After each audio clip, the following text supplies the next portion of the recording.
بسم الله الرحمن الرحیم. تقوا او پرهیزګاري.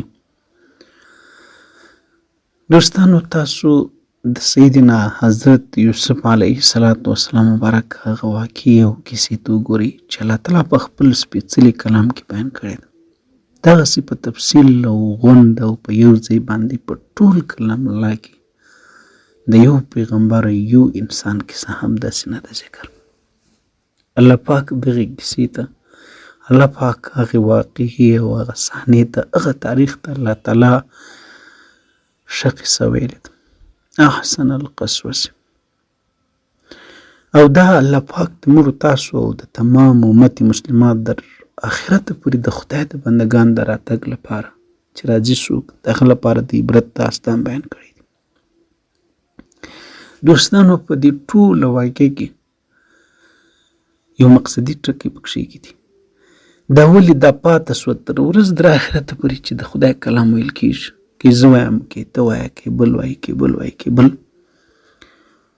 نو هغه ټول دغه تاریخ پکې بیانوي. دا تاریخ الله پاک د خپل کلام کې بیان کړی دی.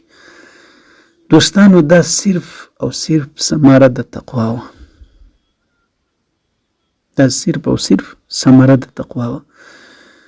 د ګناه دعوت و سیدنا حضرت یوسف علیه السلام ته ورکول شو.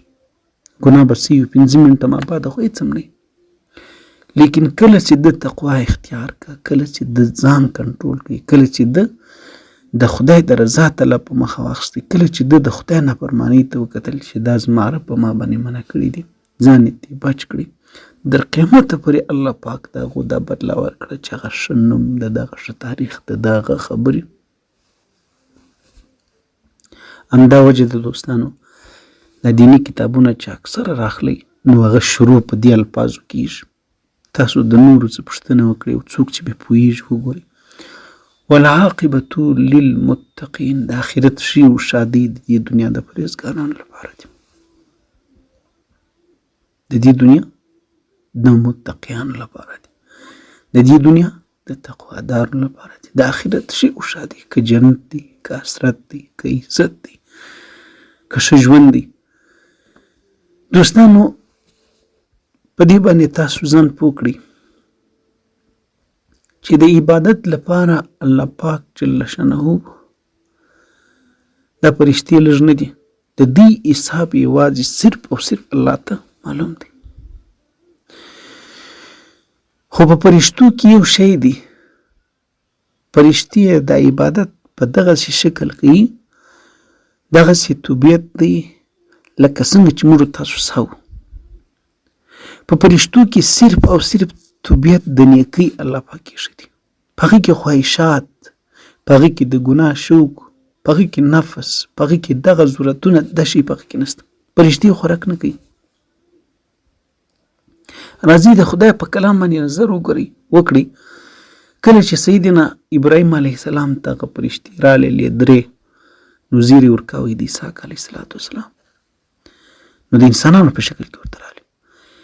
نو چې راللې، انبیا هم په پټوني خبر دی پوه نه شول چې دا څوک دي. سیدنا ابراهیم علیه السلام پوه نه شو، ولاړې. هغوی چې میلمانه دي، ناوله د خلک ولي د سفر معلومات څه نه پېژندل، ولاړې ژر تر ژرې هغه ته چې کوم ګلګۍ درلود هغه حلال کړي، سور کړی، ولو راوړی او د میلمنو اکرام یې وکړي، خو هغه یې خوراک نه کوي. نو په عربو کې دا عادت ولو چې چا به خوراک کوي چې ستا په دښمني، ستا په نقصان څوک درغلی وي، هغه بیا ستا د کور مک نه خواړي.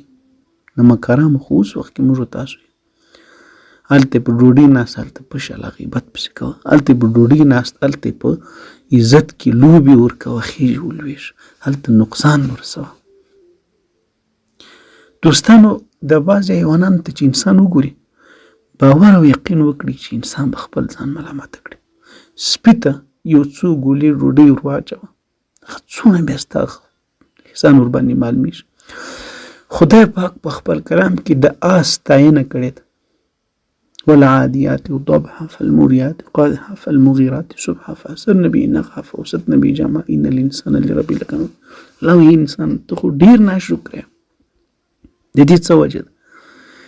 د دې سبب دا دی چې انسان ته دې آس ته وګوره چې مالک ورته صرف یو د ګیډې او د خوراک یو څه ورکړي، په جنګ باندې ورننوځي، څومره تیزې منډې وي چې د پښو نه یې به څرکې د اور راغورځي، پښې د ډبرو سره جنګېږي.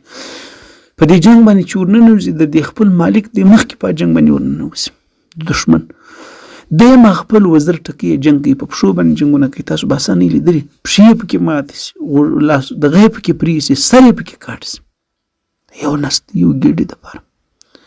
لا وایي تا ته چې ته چې شي یې ته چا پیدا کړی، ستا د پیدایش ماده څه ده، او بیا چې ته دنیا ته راغلی یې د هر څه چا درکړل، ته خو دا دنیا ته نه وې راغلی، دا مځکه خدای ستا لپاره پیدا کړې وه، دا څه چې په دې کائناتو دي دا ټول ستا لپاره دي، خو تا دا وپېژندل چې ته چې لپاره. دوستانو ملګرو، یو شاکر انسان دا ډیر زیات فضیلت لري. شیطان الله پاک تو فرمایل چې ستا اکثره بندگان به ته شکر گزار نه کې پیدا. یو شاکر انسان د روژاتي پرله پسې زیات افضل دی چې د خدای په فیصلو راځي، ستا دپاره چې څه خیر یې هغه ستا په پاک کې خو الله فیصله کړې ده، ما ته د خدای ملکیت دی، زما پاک دی. بهرحال بعض پر بلې خوا ځي، موضوع بلې خوا ته ځي. نو مقصدي خبره مې درته دا کوله چې الله پاک جل شانه چې فرشتې پیدا کړي دي دوستانو، نو په دې فرشتو کې د دې د طاعت او عبادت فرشتو الله پاک تو فرمایل چې ته انسان پیدا کړي، نو که عبادت مقصد وي نو د عبادت موږ هم کوو. الله پاک ورته فرمایل چې ته باندې زه پوهېږم تاسو په هغه نه پوهېږئ. رب العزت چې فرشتې پیدا کړي دي په هغو کې د عبادت لپاره هغه کمې نه وي، خو لیکن په هغو کې هغه مقتضا دا نه و چې د ګناه او دا او دا او دا او دا شی نه و پکې پکښې کې. خدای پاک ما او تا پیدا کړو، په ما او تا کې دواړه شیان علی سویې دي، د طاعت او د نیکۍ توفیق او وس او قدرت هم الله پاک را باندې راکې ایښی دی. دغه شیان دي برابر د دې تربور ورته وایست، ورور یې ورته وایست، غبرګولی یې ورته وایست، د دې رقم د بدیش قوت هم الله پاک راکته کېږي دی، او بیا الله اختیار راکړی دی. خدای پاک اوښ ته اختیار نه دی ورکړی، د اوښ سره سوال او جواب نه کېږي، د پسه سره نه کېږي، که کرغ پسې که دا نور مړوین پسې یا چی شي پسونه دي، د غوایي سره نه کېږي، دغه د لمر سره نه کېږي. الله پاک دې ته اختیار نه دی ورکړی، ما ته چې خدای اختیار راکړی دی، عقل راکړی دی، د همدغه اختیار مطابق به ما ته نیول کېږو. او دوستانو نو د دې په وجه باندې که چېرته موږ تاسو تقوا اختیار کو، د انسان رتبه تر فرشتي اوچتېږي، ځکه سره د دې چې په تا کې هغه متقاضا وي سته، بیا هم تا تقوا اختیار کړه، د خدای رضا دې رامخته کړله. الله الله دې موږ ته ټول تر نصیب کړي. او که برعکس مسله سوله الله اکبر کافر در شیم، نو الله پاک فرمایي دغه درایوان هم بتر دي، اولئک کالانعام بل هم اضل. الله وایي درایوان بتر دي، حیوان خپل ډیپټي کوي، خو ته خدای له چې دپاره پیدا کړی. دوستانو باز پر بل خوا باندې ځي، نو په دې وجه باندې په دې خبره باندې ځان پوه کړي، ان اکرمکم عند الله اتقاکم. دا روانه روژه ده، روژه په پای کې الله پاک فرمایي د څه لپاره لعلکم تتقون. زه چې په تا باندې روژه الله پاک ونیسم چې ما په مخکیني قومو باندې فرض کړی و چې پر تا باندې فرض ده، د دې دپاره چې په تا کې تقوا راشي چې ته بدي پرېږدي. موږ دې الله پاک معاف کړي، موږ په روژه کې د ګیرو اوسو، موږ په روژه کې وشه کېږو، د دې ښو شپو او د ښو ورځو او د ښو قیمتي ټیمو دوه ټکي پکې یاد وساتئ. که د عزت او احترام وکړئ، ګټه دې ترې پورته کړله، د دې کرنټ به په ټول کال کې در سره وي، ژوند او زندګي کې به درته سره وي، ستا پر ټول ژوند به هغه اثر غورځي. که دلته کې وشه کېدي، الله پاک دې موږ ته بچ کړي، که نه نفس دی، شیطان دی، زه دا نه وایم انسانه ګناه نه کېږي، ګناه کېږي، بس الله پاک دې توبې توفیق را نصیب کړي، خدای دې موږ ته معاف کړي، استغفار ډېر وایست. نو کله چې انسان بیا کې وشه کېږي که نه، نو انسان بیا سر نه خلاصي، بس په دغه پتو په کرمبوټ د هغو مقصد تقوا ده، تا تقوا خانه ور خرابه کړه. نو دلته بیا دوستانو داسې هم راځي چې بیا سړی لکه هغه نیم حافظ د قرآن یا بره وشه کېږي، نیم عالم هغه به در هغه بل بدتر وي. سره هم په خلاص وایي که لمونځ خدای ته ورژندې نه کړي، په دې پوه سه چې د خدای څخه دې لرې کوي. دا علماو بزرګان فرمایي.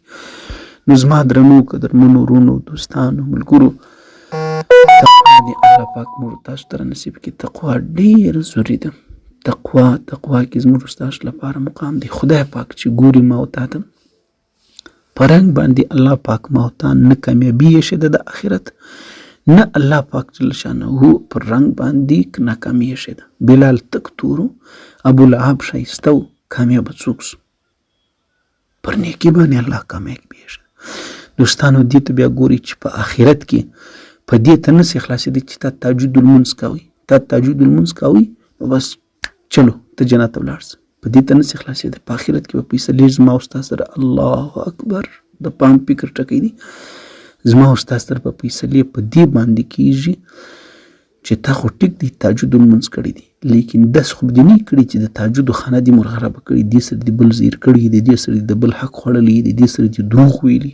نو خو د دې مثال دی لکه ته چې دوا او زهر دواړه خورې، نو ته بیا دوا اثر کوي. په ورځ د آخرت به فیصلې په څه باندې کېږي؟ په تقوا باندې کېږي چې تا څونه ځان بچ کړی دی، څونه دې پرهیز کړی دی.